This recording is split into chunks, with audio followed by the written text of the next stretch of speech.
Hi there, in this section we will see how we can display the specific listings that the user has made. We will only need to create a method in our controller, and this can be accessed by the user from the navigation menu.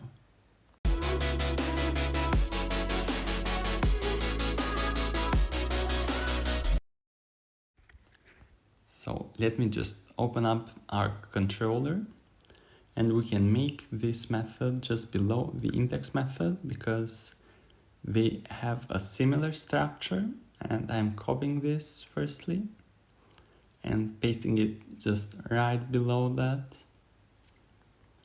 I will change the name to MyListings, and I'm actually not gonna make the search functionality. I'm not gonna need the search functionality for this method, so I'm gonna delete this part and these lines here as well, but we're gonna use the pagination. Here, the only difference that's gonna be is that when we return the view, we will return the index view. And also, let me just uncomment this part here, because in the index method, we need to show only the listings that are not sold. And in our listings method, we will show every listing that the user has made, including the sold ones.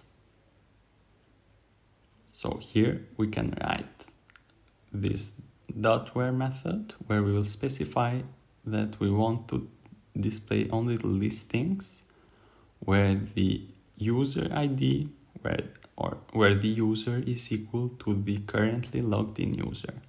So l.identity user ID equals user.find first value, and inside the brackets we write claim types dot name identifier. With this line here, only what it does is just takes the ID of the currently logged in user. This is how we get the ID of the currently logged in user in the controller. And this is all we're gonna need for this method. Now, if we run the application and we click on the My Listings firstly, when we run the application, we won't see this listing anymore because it is sold.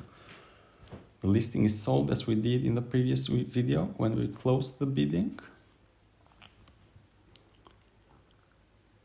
Okay, I'm just running it one more time.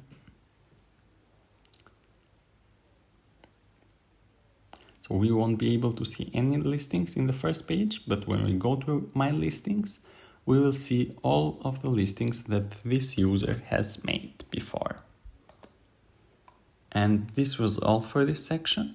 In the following video, we will see how we can display the bids that the user has made, but the process will be a bit different from what we did in this video.